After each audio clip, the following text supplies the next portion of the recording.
Hello everyone, and thank you for coming to this event. I want to start to welcome to country and from acknowledgement and celebrating of the first Australians on whose traditional lands we met, and pay our respect to the elders of Ngunnawal people past and present.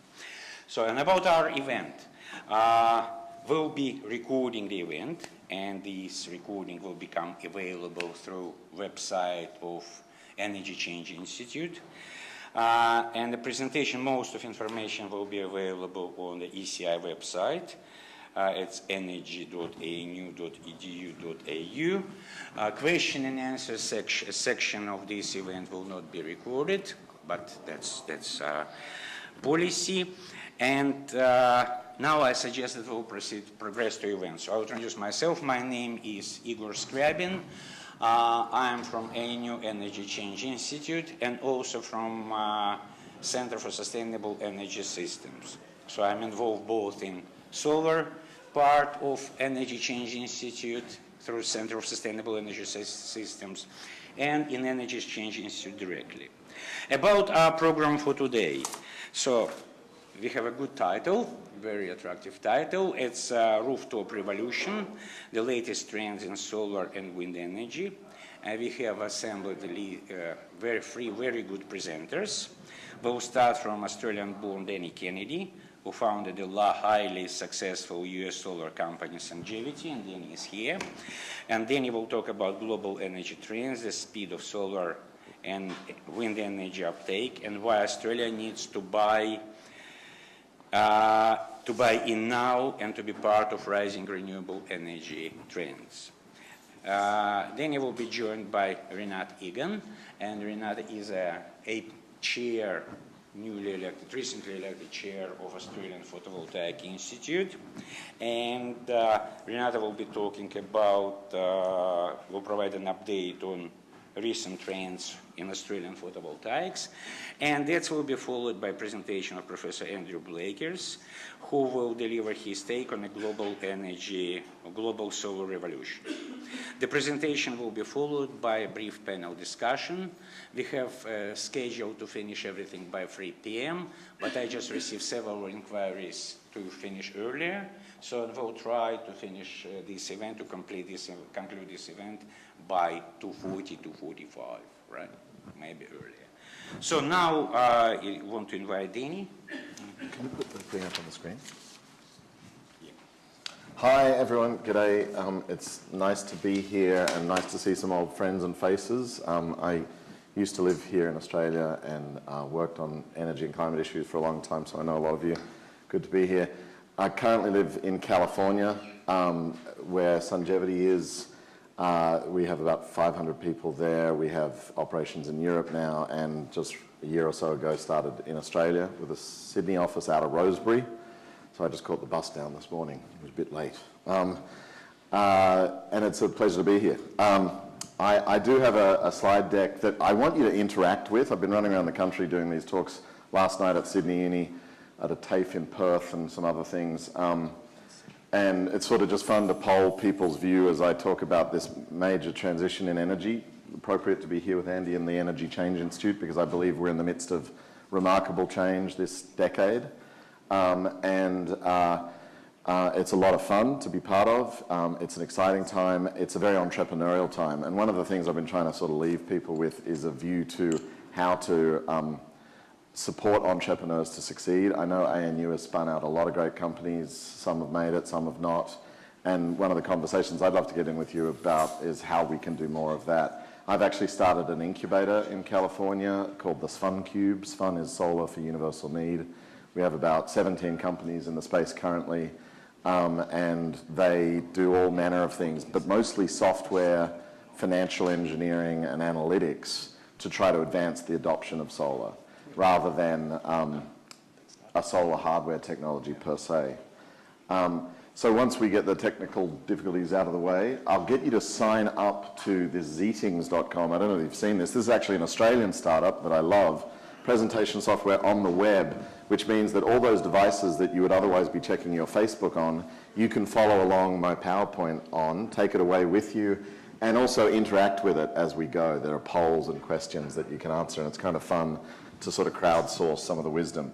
One last thing I'll say before I jump into it is I'll try and keep it brief so we can keep the time that was set out. And also, forgive me if A, this is redundant. I know this is a very informed crowd and maybe I'm pitching at the wrong level. And tell me if that's so. Move me along, ask questions, or tell me to shut up and get on with the next thing, because I don't want to waste your time while we're here. It's valuable and I appreciate you being here. If you want to get to zeedings.com, you can start by telling me this. It was meant to reset. I don't know what's going on. It didn't, but that's okay. Because you can still poll, I believe, the question, how much new global power capacity last year was renewable? So this is how many power plants added to the global grids were renewable rather than coal, oil, nukes, or gas. Just, you know, I mean, you're an informed crowd. Is it greater than 10%? Is it greater than a third? Is it greater than 50%? Where do you think? You can see where Sydney Uni ended up last night. So were they right? Were they wrong? Are you going to follow the crowd and go with the 50? What do you reckon? Is it actually interacting? Oh, it is? Okay. Come on, someone vote. Zeetings.com/Danny K's Fund, Danny K SFUN, which is Solar for Universal Need. No, you just get online. You probably just set yourself up an account so you can do it. All right, I won't bore you with the technology too much. The answer to the question is the crowd is wise. Nope.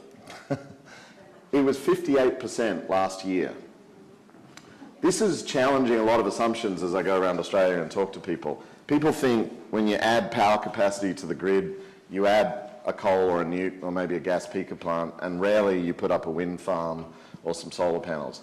This number doesn't even count what my business does behind the meters of America and Europe and everywhere else.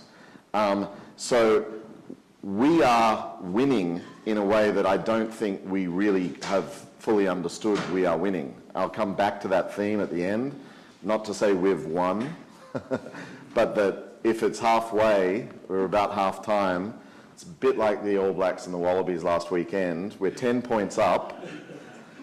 They'll come back strong, we know that.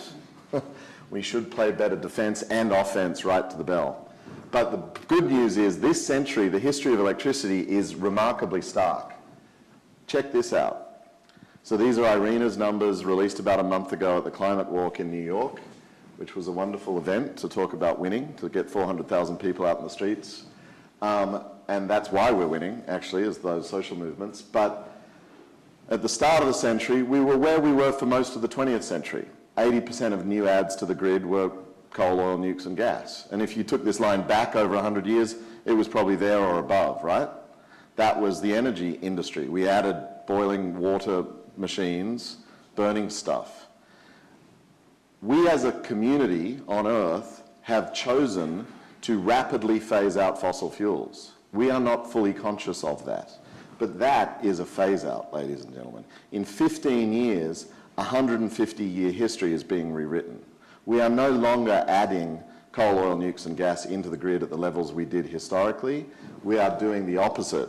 We are divesting from them as a global community and as a university community, I gather. Congratulations, by the way.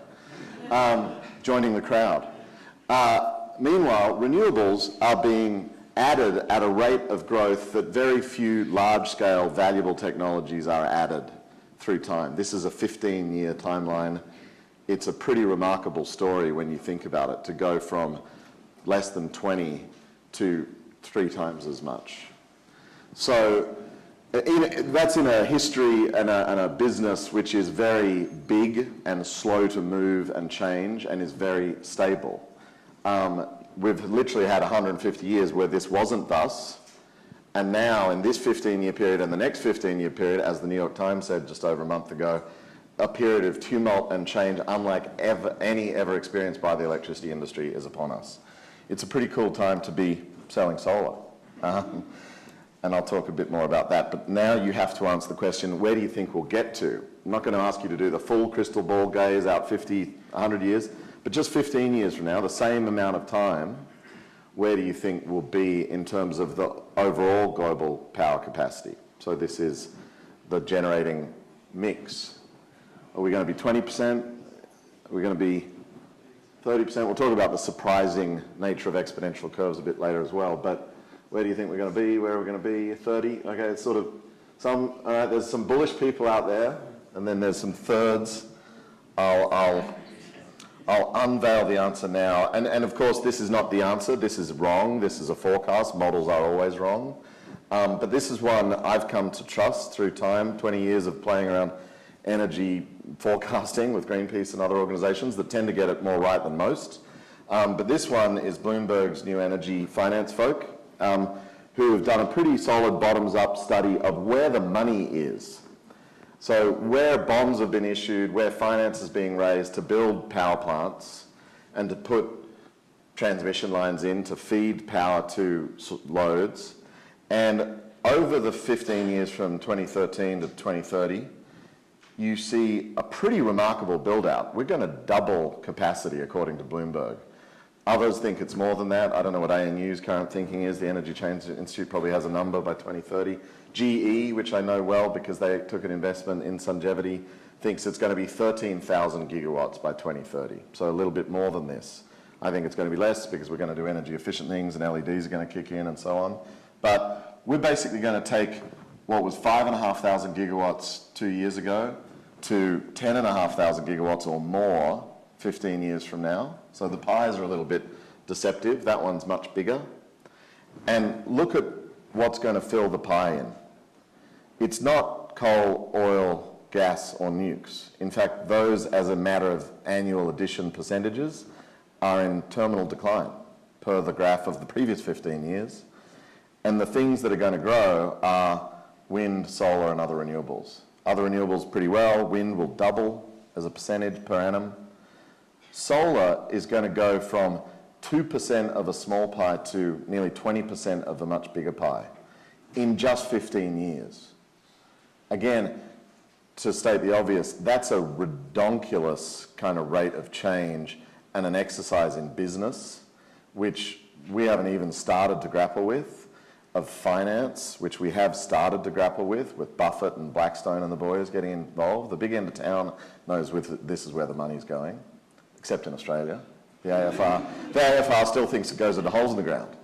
But everyone else in the world is seriously getting on this train. And it's a really great time to be selling solar. If I repeat that, you'll have to forgive me. It's good to see that just 15 years hence, in 2030, we could be at less than 50% dirty energy as a matter of capacity. Obviously, that is not supply, as you all know. That's different.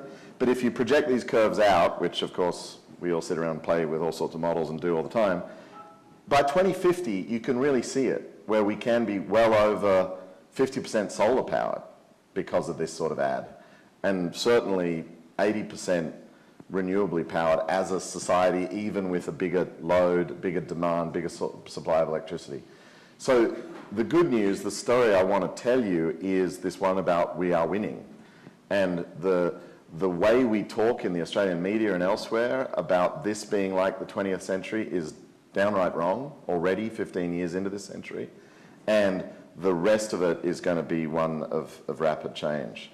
Because it's just better. It makes sense. When you got this product, and this is where I'll probably hit a bit low for the audience, things just make sense to do it with the machine that sits in the sun and produces the thing we value called electricity, rather than this version of the same scenario, which is to take solar energy and produce electricity, but to do it through a very convoluted, stupid, dangerous, and deadly system, which is taking 200 million-year-old sunlight, waiting till it's fossilized, digging it up, burning it with its byproducts to boil water, which is wacky to me, to run these things called turbines in order to get power to your house. And we necessarily put these turbines out of sight, out of mind because of all the harm and damage they do. We don't like them anywhere near us, rather than putting them at the point of use, where the progenitors of electricity expected electricity to be sourced.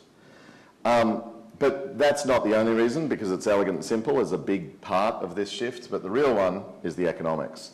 In my life, you've all seen this, again, forgive me if it's redundant, but solar panels, the technology, the hardware, because of all the hard work of technologists in this room and elsewhere, have come down from $77 to 70 cents a watt, which is, again, a redonkulous rate of change, unparalleled, except perhaps with the other silicon-based semiconductor we're also familiar with, which is the microprocessor. And that translates into a price per kilowatt hour, which drives the wheel of creative destruction, which is what we were talking about, is going through the energy landscape rapidly. Just basic story, you get it, price coming out the plug. We now sell cheaper than the price you pay for grid electricity in most places. Sungevity in Europe would be a third off if you go solar with us on a finance product. In the States, maybe 15, 20% off. Here, we're not selling a lot of finance products. People are just buying cash up front because it's smart to just get your electricity from the sun rather than to get it from the grid. When you're paying, what do you got in Canberra? I don't know what the rates are here, but in Sydney, 18, 30. I saw a 51 cent tariff.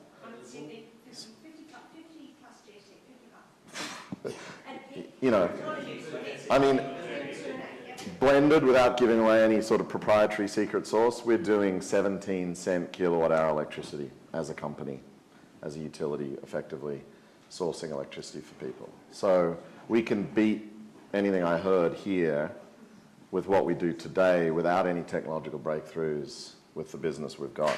So the change is happening because of economics. It's a wonderful time to be selling solar. It's not wonderful if you're on the other side of the ledger. This is the same analysis, and forgive me, man, if you've seen this, this was run in Renew Economy, I think, but it's actually out of a Bernstein analysis. Wonderful Wall Street guys who generally rep for the other side of this debate. And it's the same information, right? Same data being represented. That's the solar curve coming out of the sky there, and cutting through the various markets of energy, Henry Hub, an oil market, and bituminous coal, etc., dollars per MMBTU. I just love the title. Welcome to the Terror Dome. Because if you've made all your money and wealth and power over 100 years, does this work? Doing this, selling this stuff as it goes up over time because it's finite and governed by scarcity and will do that. And you know that and you bank on that. And then you have this thing coming here, you feel disrupted, to say the least, disintermediated, threatened, challenged, scared. So they are, as I've experienced just in the last week being back, fighting us very vociferously. The Prime Minister's policy position going into this RET negotiation a couple of days ago was none other than a policy which said that industry's growing, we have to curtail that. It's a step to shut off a growing industry and a job-creating industry and an industry which saves Australians money on their electricity, as we just heard, which is a remarkable thing. It's not too surprising. The coalition has the word coal in it, after all. But the ALP may well have done the same thing, so let's not be too foolish to get behind fossil fuels in the past, certainly. I remember Wayne Swan having a good go at me, telling me that coal was the future not so long ago. The reality is that vested interests are trying to turn back that wheel of creative destruction. They're sticking their bodies in the cogs of the machine, just like we civilly disobediently used to do on the other side of the equation. But the story has changed. We were fighting them, now they are fighting us. We have the commanding heights of the economy. We are the lowest cost provider of the thing called electricity on Earth today. That is why we are being built out at scale, and that is why we will continue to be built out at scale, while all that other stuff will not be. You don't go back. You know, imagine the proponent of a coal-fired power plant in Australia today. I can see extending the life of existing power plants, adding turbines to the mix, but it would be a difficult story. I mean, I've raised $200 million now for corporate equity in various companies around the world, and it's tough. You know, going in, trying to sell them the story and tell them that you're going to succeed and make a profit and give their investors a return. The fund managers are pretty critical. Doing that to sell them a coal-fired power plant would be a very difficult, edgy conversation. I don't believe in most markets I would succeed. There are some, just as nukes has been carried through time by socialist governments. The French, the Chinese will continue to build those. There are some who will continue to build coal. But really, the history of coal is over. It's done its bit. As the Prime Minister said, it brought us electricity, but it's not coal that was good for humanity, it was electricity that was good for humanity. And the coal was just the means we got it, but unfortunately it also killed a lot of people along the way and it changed the climate, so it has to stop. Sorry. End call. So, we're in this inevitable transition. It's no longer if, it's now just when. When is up to you and us. We can get into this. Maybe this is what we should spend the Q&A on. Solar plus storage is obviously being talked about a lot because the cost curve of storage is governed by the same sort of learning curve as PV, and therefore it intersects the scarcity-driven curve of fossil fuels equally. And it allows for remarkable growth in businesses coming out of it. But the when bit is to be decided by consumer demand, investor choice, and entrepreneurial genius, in my view, plus a few social movement moments getting behind our back when we need them to stop the wheel being turned away. Just quickly moving on, just want to know how many of you actually do solar. I'm assuming most, given the institution, or something in solar. You teach people solar, you stick solar up, you sell solar. Anyone want to vote? It's 100% of the audience is involved in solar. Awesome. Okay. I know that's not true of some of you. Okay. All right. Okay. 3 people have voted. Yeah. Good. Because I think many of you will be in the future. Oh, didn't mean to do that one. Because it's a growth industry, as I've been saying. The way we have a cut at it at Sungevity is to try and make it simple, simple, simple. We ran away to California to start an internet commerce business to sell solar because we knew that web-based businesses would do well in 2007 in California. We also knew there'd be risk capital, and there was a rebate program called the California Solar Initiative that would support us to pilot our business. But it's evolved into this Sunshine Online customer experience, which really just means it's very easy for customers to go solar with us, to then monitor and enjoy their solar lifestyle, to buy new and additional services through that, to ultimately become a full bundle energy provider as we want to be, and to get us other customers. Back in the States, we're about 30% referral base from our own customers, and that grows every year because of the satisfaction of our customers.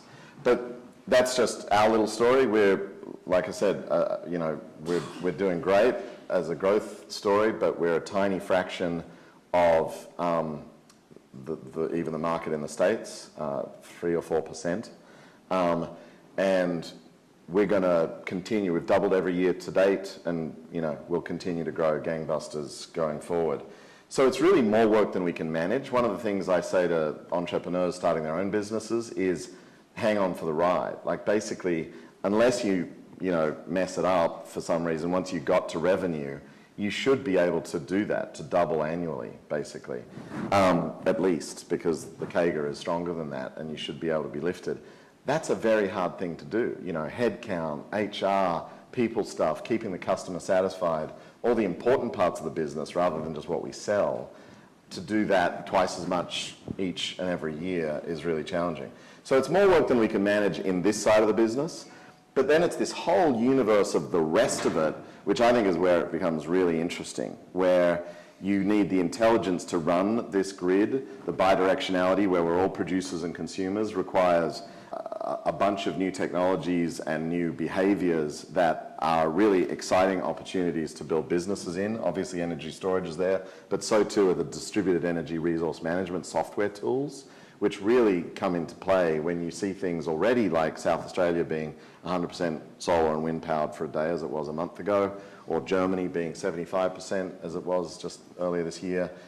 That stuff is going to become an incredible mainstay of the economy, and a service economy, which is a huge opportunity that, to the topic of the day's debate, Australia could get in on if it wanted to, because it has the investors, it's got the money, the super funds, the $1 trillion or so we've tucked away, but need to be directed towards this side of the ledger rather than the other. But it does need more entrepreneurs. The way I kind of think about this is a bit maybe simple, but that yellow wedge you saw growing from 2012 to 2030, building out 2% to nearly 20% of a 10,500 gigawatt global grid, that 10x kind of growth story is $5 trillion, something like that, in terms of value creation. That's the sort of money that will be put through in those 5 years. $1 trillion is 1,000 billion dollar value businesses. Having started something that may one day make it to $1 billion business, but we're a long way from there, you know. I know how hard it is to get over the first 100 million. It's crazy hard. To do 1,000 successful billion-dollar businesses, you need 10, 20,000 businesses to try. Just statistically, that's the fallout rate. Do we have 10 to 20,000 startups in the solar industry today? Are we supporting entrepreneurs to come out of the ANU and begin a business? Do we have the risk capital to back them? Do we have the angel community, the mentors, the ways that they need support to succeed? That, I think, is the work that we've got to do next, because we're going to come up with all sorts of crazy things, and I'll try and finish here. My favorite solar company, Big Belly Solar Compactor. I don't know if you know these guys. I don't think they've hit the streets in Sydney yet. They have? Yeah, oh, good. Solar-powered trash can, compacts the garbage, takes on 5 times as much as a normal bin, and calls to be picked up. Saves my town of Oakland $60,000 a month because they're not driving around picking up empty garbage cans. Who knew you needed a smart communications-enabled trash can? This is what solar does. It enables a whole new world of opportunity and business and efficiency and intelligence, which is not enabled by the central station grid model.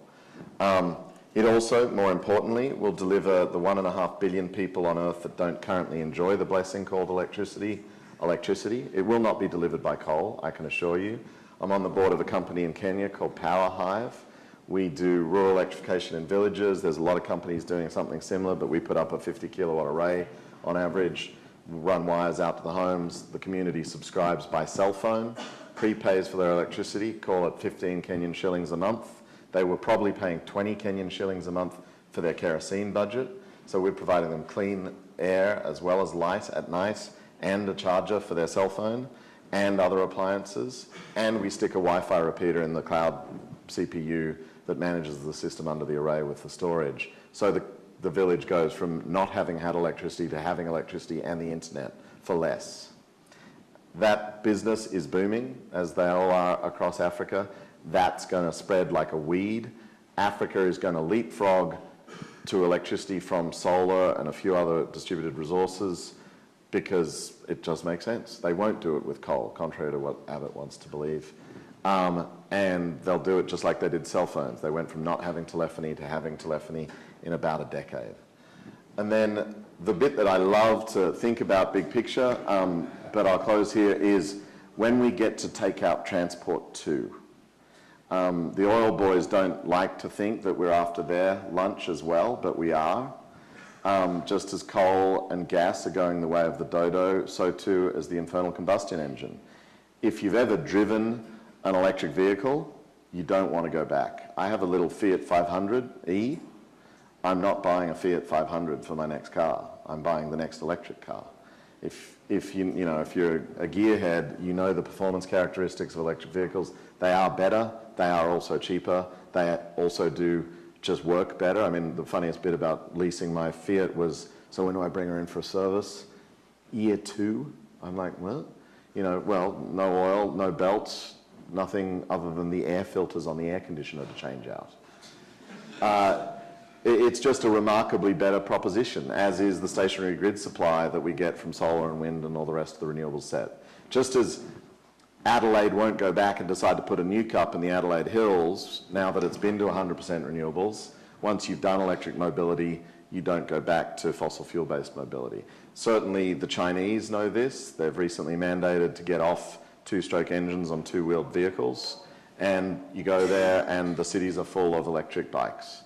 And this is, I believe, an Australian company actually selling tuk-tuks to Thailand. They will manage mass mobility and personal mobility that we've all enjoyed in places where there hasn't been that access by different means going forward. And it's a pretty exciting economic opportunity, just to finish on that note. What we are vying for in the stationary electricity scene, in Australia, I believe it's only as little as 2% of the household budget is spent on electricity. You probably know this. Right. About 2%. In the States, it's a little bit more, I believe. But I think automobiles in the States are between 30 and 40% of the household budget. Right.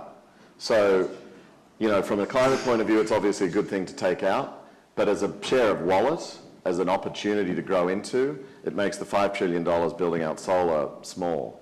So it's a pretty exciting time. It's full of jobs. We haven't even talked about that. But I'll shut up, and if you want any of these resources, they're all up here. Thank you.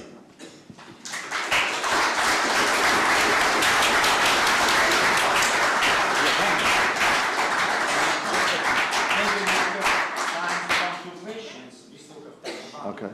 Before Q&A session, okay. Right? So we have time for 1-2 questions, please. No.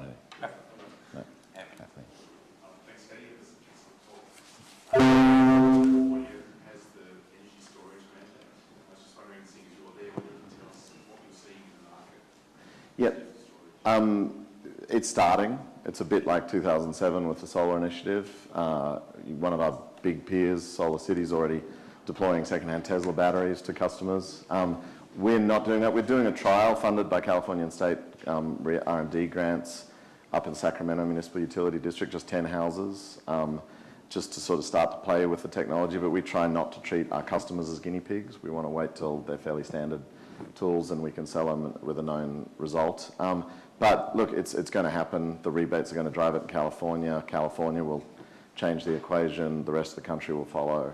And so goes the story of technology diffusion. It's exciting. It's good. I mean, what to say? One thing to say is I'm not a big lithium-ion only guy at all. I think storage is a many kinds of shapes and sizes thing, and it could be pump storage and flywheels as well. Actually, I'm going from here to the ADF to talk to them about the way the DoD is really driving much of this, and all the marine bases in California are getting microgridded right now, and they are using flywheels as much as they're using battery chemistries, which is kind of interesting. And they know what they're doing, and they're, you know, spending a shit ton of money on it, but they'll be off the grid by 2020. Apart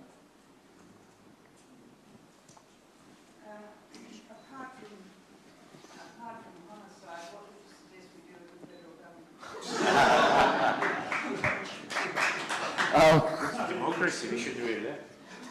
Yeah, I mean, make them pay for it at the ballot. You know, that is where you have power over them in a democracy. I don't think it matters that much, and not to belittle the struggle that you've all been in the solar industry, no question, and certainly it scared me trying to advocate to a board we should stay the path in Australia despite all this silly buggers shifting the goalposts and whatever. But they are prone to political pressure. That's been evidenced just in the last week. They backed down on trying to kill household solar because they worked out they couldn't. Okay. I mean, not yet. No, it's not over in the moment. But I mean, you know, I hate to use military analogies. This thing about we're winning, I sometimes resort to them. However, I think it's somewhere like El Alamein. If you know the history of the Second World War, every one of the fights was lost prior to that by the Brits against the Germans. Every one after it, and you know, Winston Churchill famously said that was the end of the beginning, not the beginning of the end. I think we've passed that point, and you know, the economics will actually force their hand, and the jobs. You know, just let's not forget that. I don't know exactly the numbers in Australia, but you're going to hit them. In the States, this is why it's bipartisan now. Like, We have 144,000 workers in the solar industry today in the US, be more when they do the next census. That was 12 months ago. The coal industry in the United States, if you count the whole lot, miners, maybe 80,000, but quickly falling to probably 60,000 as they shut down Appalachia. Railroaders, big chunk, 50,000 shunting coal out of Wyoming. And then power plant operators, 30, 40, whatever thousand that is. So maybe call it 160,000. That's a third of the electricity supply, fallen from 50% in just over a decade, mind you. Gigawatts going out the door backwards. 160,000 people delivering 30% of the thing. We're at less than 2% of the thing, selling it for less with 144,000 employees. Which politician doesn't see the writing on the wall? The job dense, lower cost service called electricity is the one that wins. You will just last question and last question. Yes, one of your earlier podcasts, Danny, where you talking about the future capacity of 2030, you had solar at 18% and you had another renewable as 19%. That was other renewables. I believe hydro would be there. Yeah. That's the, yeah, Bloomberg lumps hydro in there. Yeah. Okay, thank you.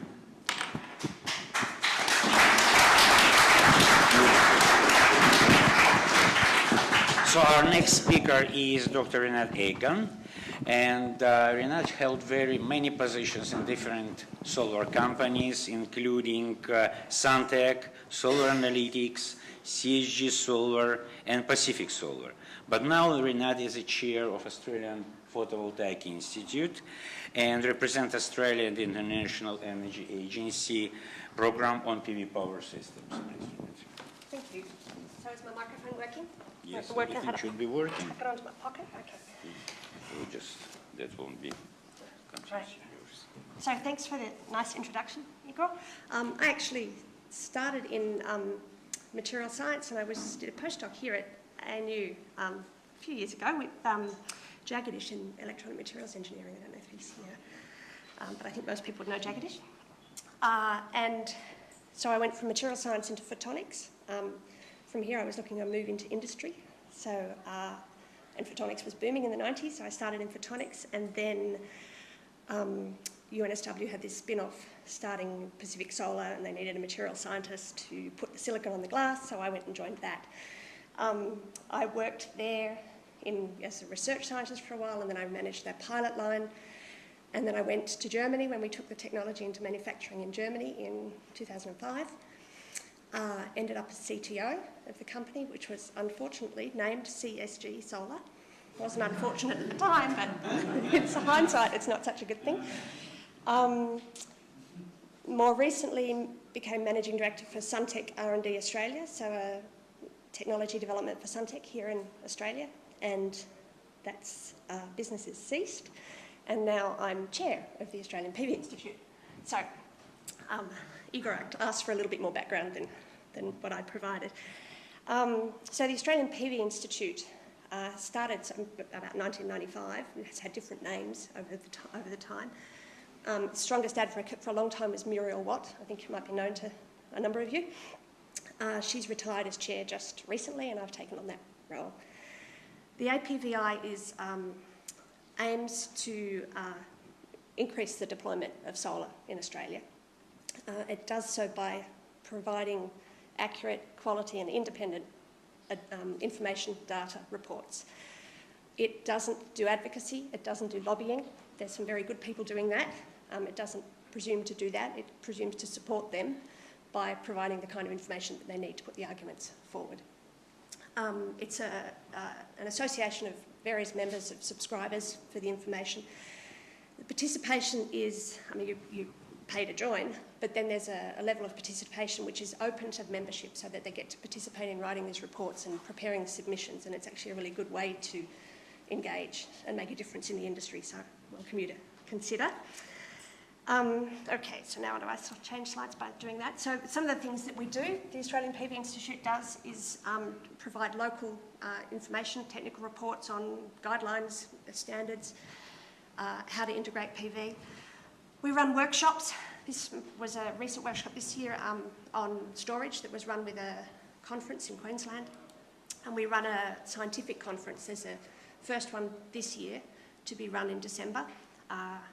It's a combination of a bunch of scientific annual reporting programs, and it provides a venue we kind of have been missing in Australia to have a scientific conference that sort of stands independently of there are a number of big conferences which tend to be quite industry focused. This is really aimed at the scientists and the technologists. Okay. The other thing that the APVI does is it represents Australia and the International Energy Agency in its solar PV power systems program and its solar heating and cooling program. We do a national survey, and I'll present some of the data on the national survey shortly, of PV installations in Australia. Provide that information within Australia and then to the international report. So there's an annual report on trends in photovoltaics. So the Australian PV Institute makes a contribution to that. And it also makes contributions to establishing worldwide standards for to enable PV integration. In this case, example here is for different monitoring processes. Looking at best practice around the world and digesting that information and providing it in a succinct manner so that people who aren't specialists can build on it. We run individual programs here in Australia too. One of the most interesting ones that's been developed in the last year or so is the live PV map, which has been funded by ARENA. I don't know if we have anybody here from ARENA. The point of this is to aggregate all the information which is freely available in Australia from people like the Clean Energy Regulator and turn it into a user-friendly mechanism so people can actually have a look at live data about what's happening with solar in Australia. So this example up here is a map showing, I'm sure the graphics doesn't turn out very nicely, I'm afraid, but performance by state. So the curve at the bottom is output by state on a particular day. In this case, it's a May day. So you can actually track how much, in this case, how solar is performing against expectation by state. There's also the capability to look, so far in capital cities, at the solar potential for any particular location. So you can use this mapping technique. You can pick a rooftop. In this case, I picked one in Civic here, a commercial rooftop. Let's see if I can get the pointer to work as well. What did you do, Danny? Oh, so no, okay, so, right, let me go back. All right, so I picked a commercial rooftop up here somewhere. Where it's orange is where there's insulation data. Unfortunately, ANU doesn't fall in there yet, so I had to choose a place in Civic. I picked a rooftop and I drew a little square box on it. It said that on that particular bit of roof, I could put 84 kilowatts of solar. It happens to be a north-facing roof. It knows that it's a flat roof, so no orientation. You can choose to have it flat-mounted or on a rack. And it says at that particular location you can expect 5 kilowatt hours per day of energy. It gives you a little map of what you'd expect over the course of the year. It tells you what your output would be, what your carbon offsets would be, and your savings in electricity. So anybody can go in and have a little look at get at least the first estimate. It's not, you'll want to go to an installer, you want to get, or to a Sungevity, and get a more accurate estimate, but it provides the information you need at least at the outset. And then there's this other neat little graphic, which I'm not going to run because the graphics never work for me when I'm actually doing the presentation. To get any of these, you just go to the APVI website, and then there are links on the page that will take you where you want to go. But this is an animation that runs over the course of about 25 seconds that shows you solar popping up around the country. The size of the dot tells you the system size, and the height tells you the density.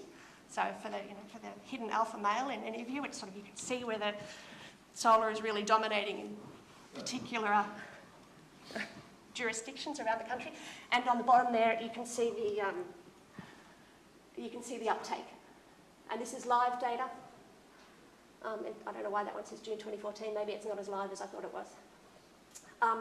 So the size of the sites, this is the Mildura site, this is Geraldton, and this is the lovely Royala wind farm that it's been opened fairly recently here. All right, so this is the more boring stuff. It's not the same sort of colour and movement we got from Danny, but let's see what we can do. So this is the key statistics that the APVR generates and shares with the International Energy Agency and in Australia. Tells you, in this case I'm showing you the difference, what's happened in the last 5 years, how significant a change we've seen in Australia, the kind of uptake. So last year we added 810 megawatts of solar in Australia, most of it on the grid. In 2008 we added 22, so it's a 40 times increase in capacity. And in 2008 we were just shifting from being mostly off-grid installs to on-grid installs. The cumulative install capacity now in Australia, at the end of 2013 was 3.2 gigawatts, most of it now on the grid. Generated electricity is 4,500 gigawatt hours, which is 2.3% of the energy demand in Australia. And look at that change again over the last 5 years. We've gone from, they're not a problem, what's 0.05%? We don't even have to notice these guys, to, oh shit, we're at 2.5%, what's going to happen here? And I think, Danny, you took out a slide because I was watching. You had one that said, what if we double? What if we double? What if we double again? And that's what's been happening. So we're really starting to get people's attention now. The reason for that is because of this really dramatic drop in price. That PV is actually, it's really power for the people. People can make their own decisions now and go there, and it's now affordable. So system sizes have gone up. People are buying more, but they can afford more and they're buying bigger systems. We now have, with that 4 kilowatts and 800 megawatts installed, 200,000 systems went in last year. We now have over 1 million rooftops in Australia with solar. Penetration levels are around 15% on average and as high as 30% in some areas. And it's a $2 billion industry. And that $2 billion is money that goes into the economy now. It goes into the economy through small businesses, not through big businesses. It's energy that will be generated over the next 5 years is paid for now. The money's in the economy. In 5 years' time, the systems will have paid for themselves and the people have got electricity for free from then on. It's such a good message. It's just such a simple story to tell if we can get the right people to listen. This is a slide that we've seen a lot of, at least I imagine you have, and that's to show you how the price has dropped over time. Systems prices in 2006 around $12 per watt peak. $8 were module price and $4 was balance of systems. That's dropped really dramatically. I think you all know this. I want to read a little bit more into this though. In 2012, it got to the point where modules are cheaper than balance of systems. So that actually triggers something new. That triggers new technology drivers in balance of systems. We're going to push the price down. We have to come up with new ways of doing it, including analytics and data and using the information better. The other thing is it forces, for an intelligent system designer, it pushes you to higher efficiency modules. Modules are higher quality modules where you're getting more kilowatt hours per kilowatt peak. The other thing that's interesting to note is that over that time frame when you've seen the price drop so dramatically, and I can tell you this from my Suntech experience, that those changes they haven't been in improvements in efficiency. So these are the cell efficiencies for multi-silicon cells. This is the average cell efficiency, not module, as produced and how that's tracked over time. So they're now producing at about 17.5%. It's not an efficiency improvement that's made these changes. It's been economies of scale. It's been changes in the materials, so new silver pastes, different methods of applying the contacts. It's new silicon technology, so this is high-performance multi.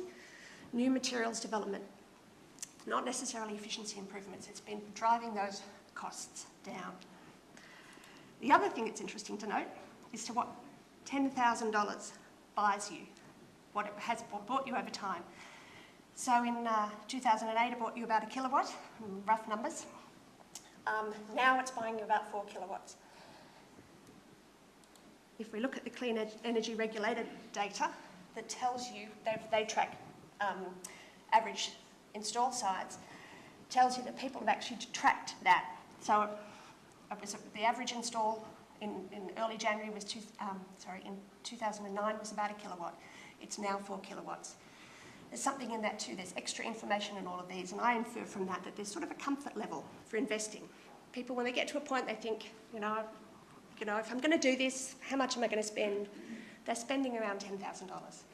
And as we bring the price down further, that'll open up, well, either, the question is, will they, bigger and bigger systems, quite likely, but also different ways, different approaches. It might be more efficient devices, it might be storage, and it might be, I expect it'll be aesthetics as well. People will pay more for a better looking module.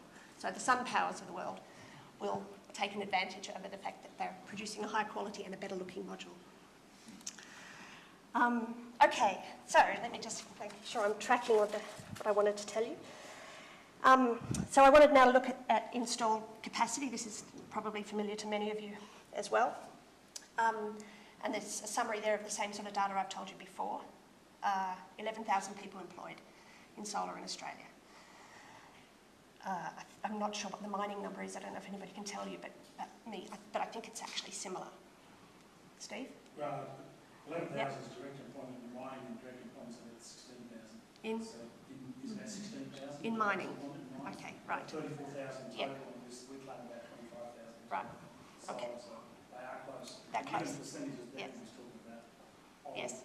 2% of the electricity, 2.5% electricity. The numbers should make sense to somebody who's listening. Mm-hmm. Yeah. Okay, so, and you can see we have been doubling every year, and it's been doubling for nearly the last 20 years. Increased capacity every year for the last 20 years, and we're really starting to get people's attention. That should be great, right? In fact, if we keep doubling at this rate, by 2020, we'll have 25 gigawatts installed, and that'll be 20% of demand. So solar alone can do it if we can keep doubling for the next, until through to 2020. So how do we do that? Got to know what it is that people are worried about. Oh, here's the dollars invested. So we have to kind of understand the landscape. The Australian renewables already is at 15%. So combined hydro, wind and solar and bio are making a 15% contribution to renewables in Australia. That's already worrying the industry enough that they actually put up this fight with the RED, and I can tell you a little bit about why that is. When they actually produced, they came up with a number for 45 gigawatt hours, and they were predicting 20% by 2020. They were using this graph up here, where they said this is what's going to happen to energy, and they do that because this is actually called a statement of opportunity. When it was in 2009, it was called a statement, but it was an opportunity to invest. So the electricity industry, sorry? Still call that. Oh, is it? Okay, well, all right. So that's because if you think the electricity industry is there to provide you with energy, it's not. It's to invest. So what they were doing here is they're saying this is what's actually happening and this is what's going to happen in the future. Now, anybody, you're all scientists, engineers, you know, if a student turned up with a graph like that, you send them away and tell them to try again. They didn't. They took that information and they invested. I'll show you that in a minute. Every year they've actually corrected that investment and gone, oh, look, it's still actually trending downwards. So we'll push it out and we'll reduce it a little bit further. And they've done it year after year so that now they're projecting 185,000 gigawatts by 2020, and that means that 45 gigawatts is going to be more than 20%, and they don't want to go there, so they're playing with the numbers. Let me show you what they did. They took that data from 2009 and they started to invest. And they invested in coal, all sorts of cogeneration technologies, a little bit of hydro and some wind has all gone in. At the same time, the demand has continued to fall. So now they have, and they've improved the grid, gold-plated the grid. So now we have excess capacity, we have stranded assets, and we have an industry who doesn't know what to do with all their energy generation capacity. What impact that has on the price on us as consumers has an impact on electricity prices. Up there are the curves you can see for 2009 and 2010, the electricity spot price peaking in the afternoons with all this new capacity coming online and energy efficiencies and Rooftop taking away some of the demand. They no longer have this spot price peaking, And that's the cream for the electricity generation. That's where they make all their money, in those spot prices. So they had their stranded assets, and now they don't have the sweet spot in the market. So they're fighting it. The other thing is that you'll have heard perhaps now about the solar duck. Solar generation is actually really well matched to commercial energy demand, not so well matched to domestic residential demand, and we've put all our solar panels on our residential rooftops. The commercial market is opening up now, but historically it's been residential. And these demand curves at the top here, the yellow one is the historic, what people have normally expected to see. With solar taking out the residential, you can see the solar curve in the middle of the day will do that. So it's taken the back out of the dark, which is good for the residents. But what happens is at the peak there, which still happens at the same time, it happens out of peak solar generation period. So the argument by the utilities now, is that solar is actually reducing demand, but not reducing peak demand.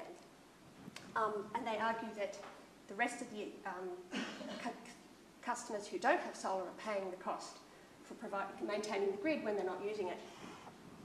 The argument there is that there's about $120 cost per PV installation deferred to other customers. They are very balanced about it, at least most of the argument. They say that actually the reason that this is going up is that people are putting in these big whacking great air conditioners, and each of those that they put in is increasing costs to other customers by $700 a year. So they do recognise that these efficiencies gained have a cost that's distributed across the grid, but there's also a problem there. And the APVI and the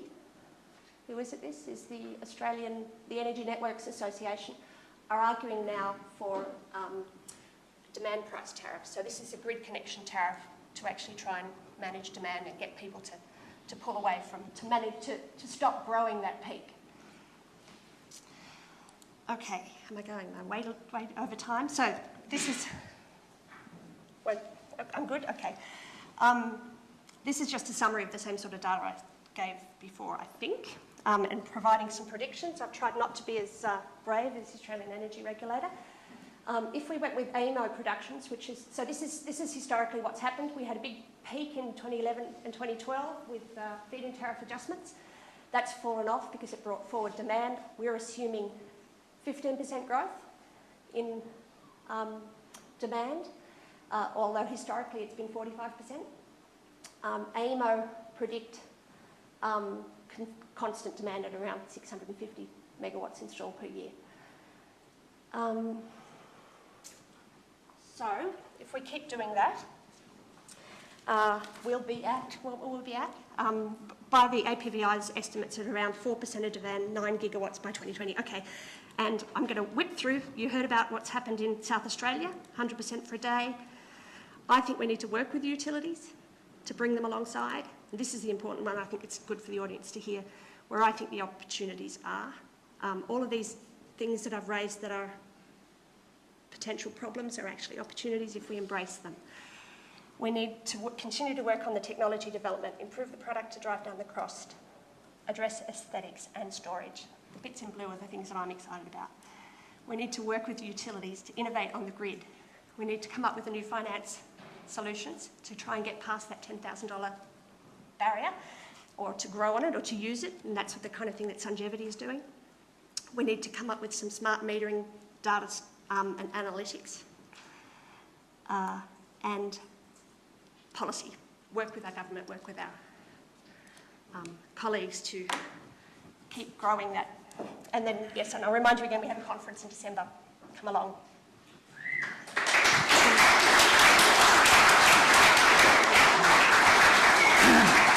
Thank you, Renate. Unfortunately, we use up the time for this lecture, so we'll delay questions to you, 2 questions. That's fine, I've got questions for later. Yeah, yes. So all questions can be asked after Andrew's presentation. And now let me introduce Andrew Blakers, Professor Andrew Blakers. I have a long, so that's, Andrew has plenty of credentials behind him, many awards.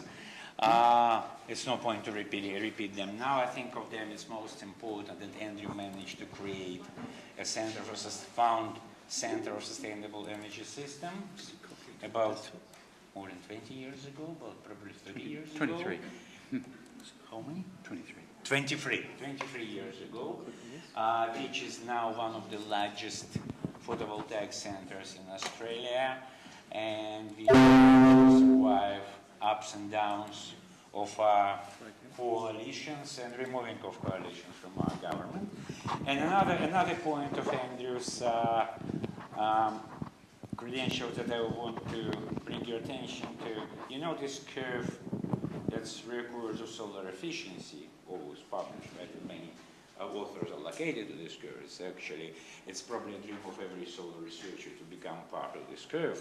So Andrew managed to be part of this curve. I think in how many points? Well, 4 points.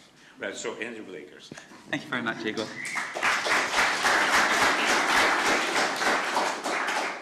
So I'm going to talk about the renewable energy revolution. I don't think I need to spend too much time on some of the slides because it's been very well demonstrated by people who go before.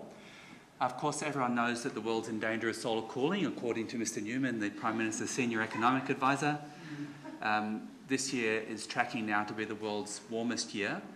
We only need average temperatures for the remaining months to take the new record.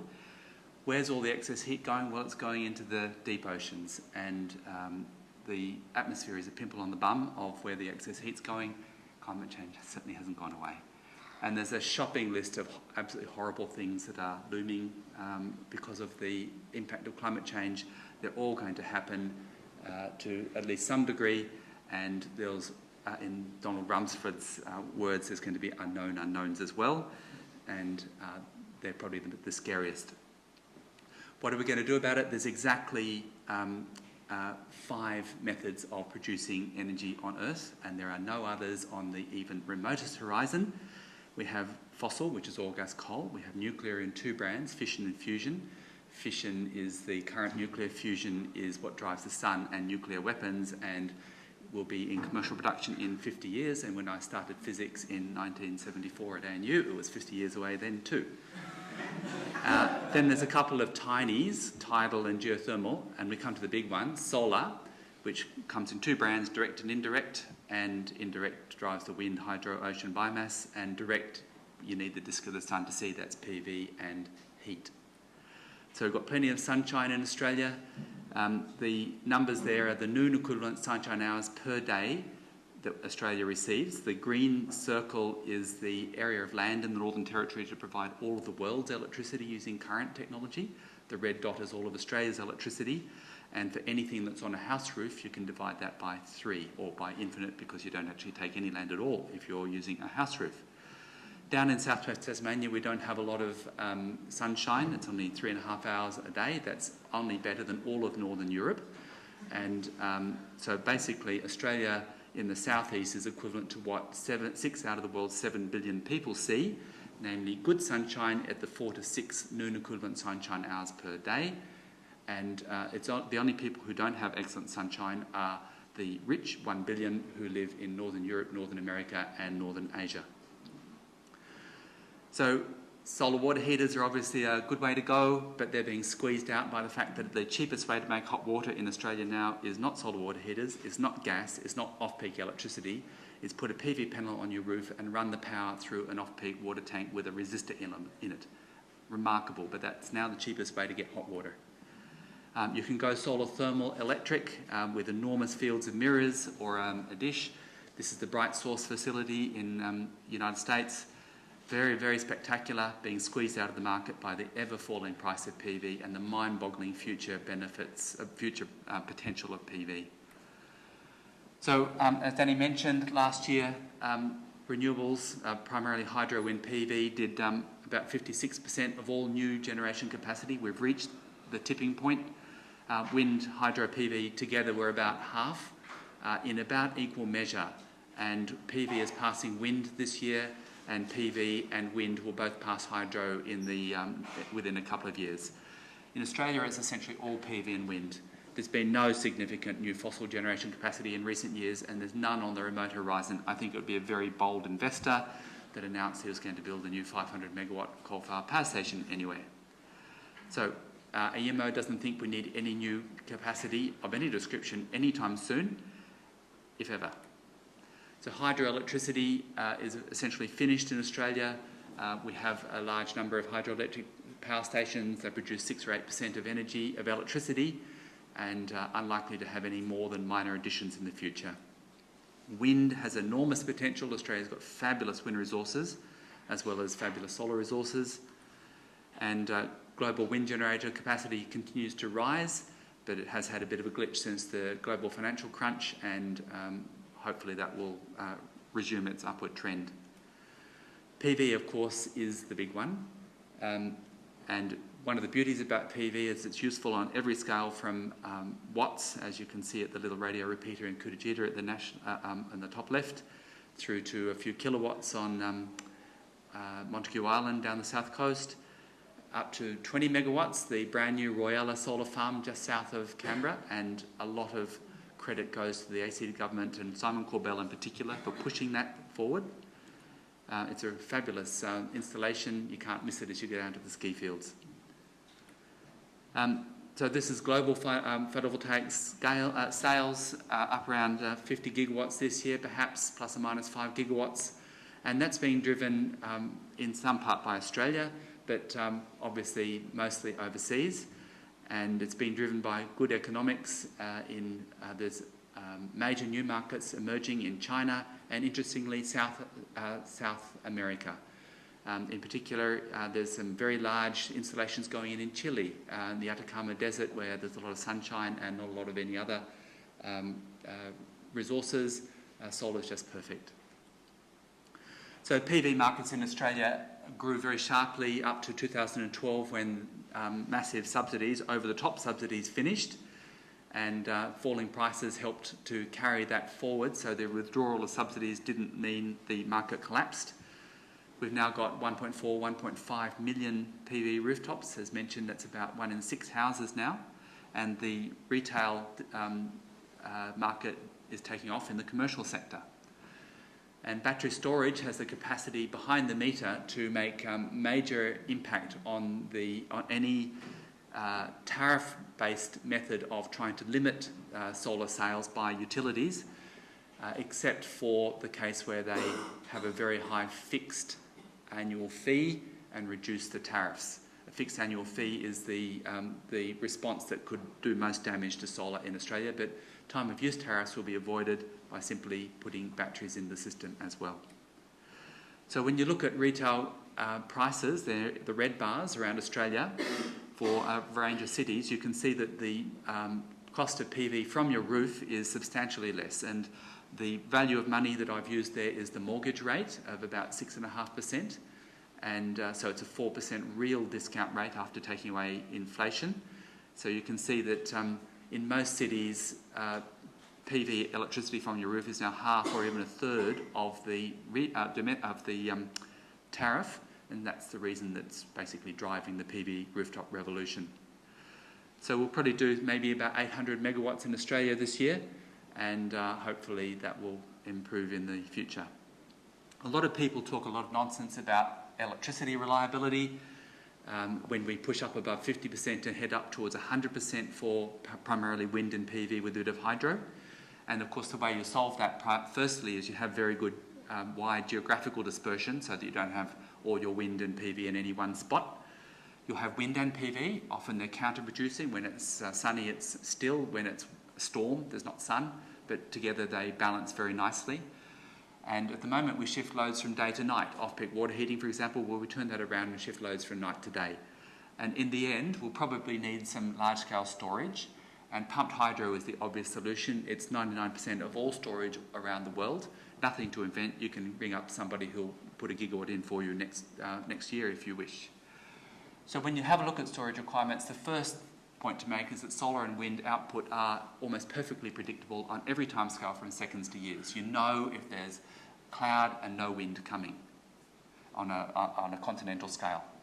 The second is that if you need storage, it's short term. It's a few hours is the key requirement to cover day-night. In other words, extend the solar day into the late evening. Short-term wind lulls, hot summer afternoons where air conditioning peak is a problem, cold winter nights where you've got heating, unexpected outages, and to get high utilisation on a grid from South Australia, for example, feeding PV and wind electricity back to the eastern states. Or, if necessary, to bring a coal-fired power station online to run for a day or two to cover that winter peak. So if you've got a PV system and storage, you can shift the bell-shaped curve so it becomes a rectangle that runs from early morning right through the late evening. You send electricity to the store during the day and you draw from it at night. As I mentioned, pumped hydro is the obvious way to go if you want mass storage at the wholesale level. If you're behind the meter competing with 30 cent per kilowatt hour electricity at a retail level, then batteries are a good solution for you. A combination of the two, I think, is likely as we push up towards 100% renewables. Pumped hydro is nothing more than during the day you push water up the hill using a pump to an upper reservoir, and during at night you let it back down again. And this is the 1.5 gigawatt pump storage facility at Tumut 3 in the Snowy Mountains. Nothing special, the technology was invented 100 years ago. So looking at off-river pumped hydro, however, is essential because I don't think anyone wants to have more dams on rivers or more high power transmission lines coming out of Snowy Mountains through Kosciuszko National Park. And if you go off-river with a couple of small reservoirs, one at the top of a hill, one at the bottom of the hill, in cleared farmland, you have almost no environmental considerations to worry about. The water consumption is zero because the same water simply goes round and round a circle, and you don't have dams on rivers. So these things are characterised by tiny dams of a few hectares compared with thousands of hectares for the typical Snowy Mountains dam, and huge pump turbines, gigawatt scale pump turbines hanging off a few hectare dam. So this is an example of a Google Earth image of, in fact, the Tumut 3 1.5 gigawatt pumped hydro system. And what you can see are a couple of small 13 hectare reservoirs, oversized farm dams, with a pipeline connecting the two running up the power line easement that comes out of Talbingo. And you can see that they both produce 1,500 megawatts for a few hours. The difference is that the hydro dam could run for a week or three at that scale, whereas you would entirely empty the off-river pumped hydro in those 3 or 4 hours. But that's all you need, because in that time you can bring on alternative solutions if you really do have a long-term wind or solar lull. A few other places around, there's just enormous numbers of these pumped hydro off-river sites. This is Brown Mountain, where we have a 900 metre height difference between the top and bottom of the mountain, and a power line easement that goes from the top and the bottom to the bottom that you could put a 4 metre diameter pipe along.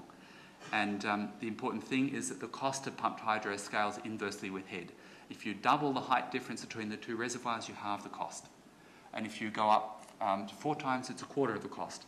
And the typical pumped hydro power system around the world has a head of about 100 or 200 metres, whereas there are hundreds or even thousands of sites in Australia and in most countries where the head is not 100 or 200 metres, it's 500 to 1,000 metres without a large reservoir and a much lower storage cost.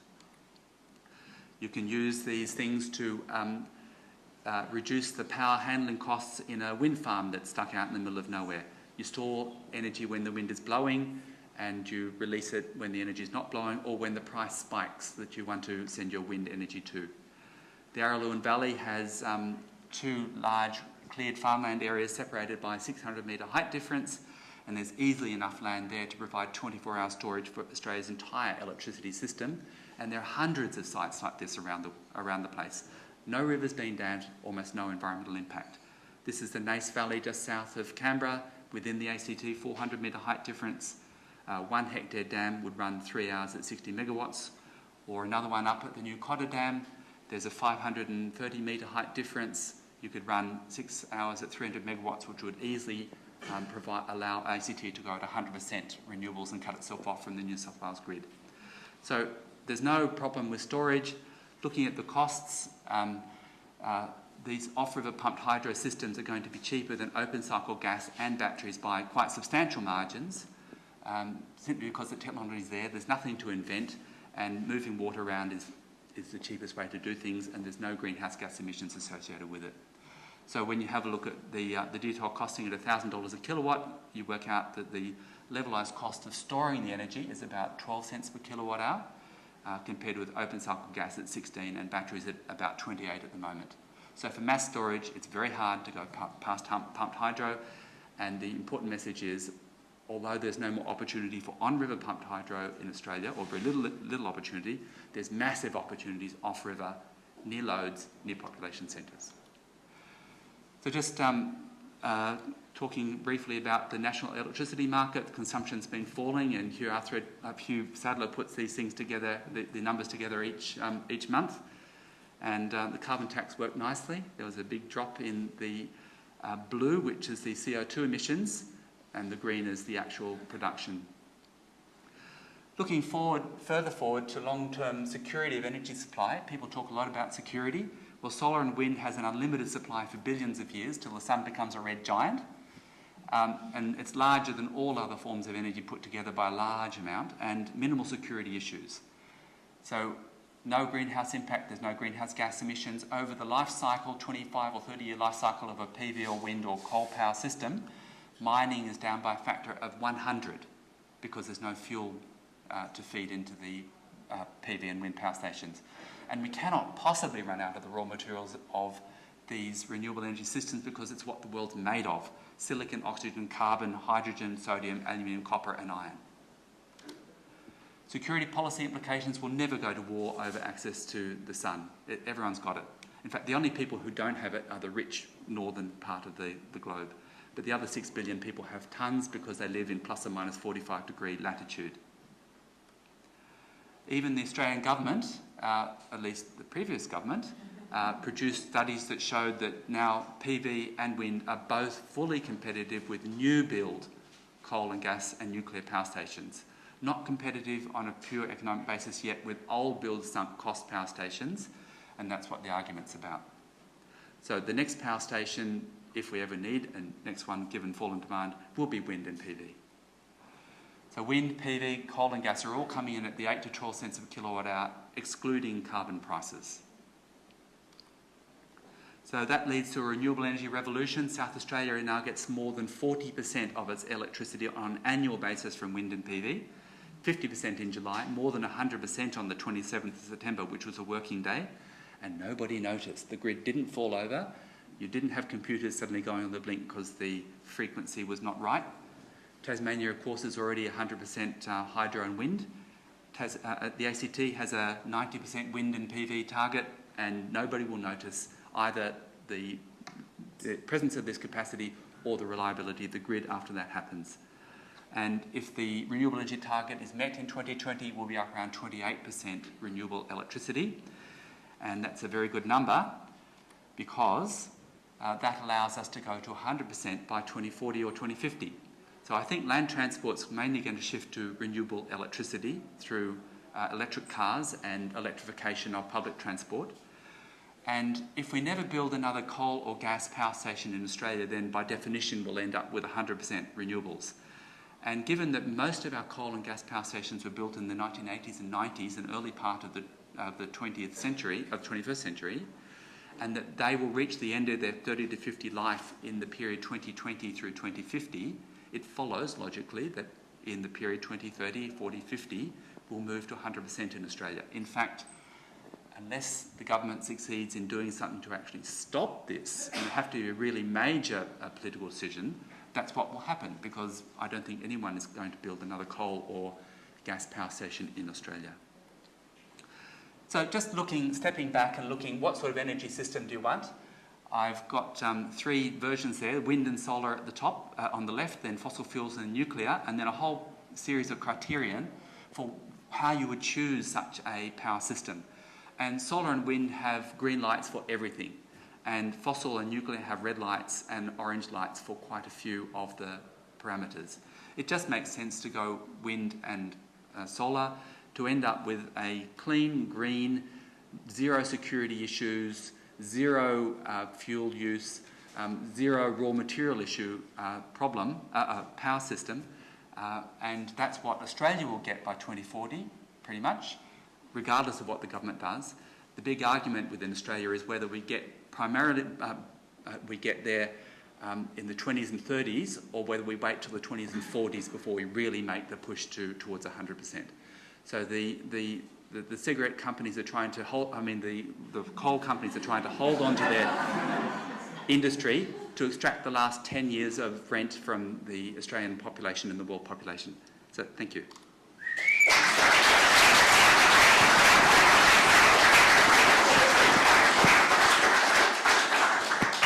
Thank you, Andrew. We have covered time for 2 questions to you.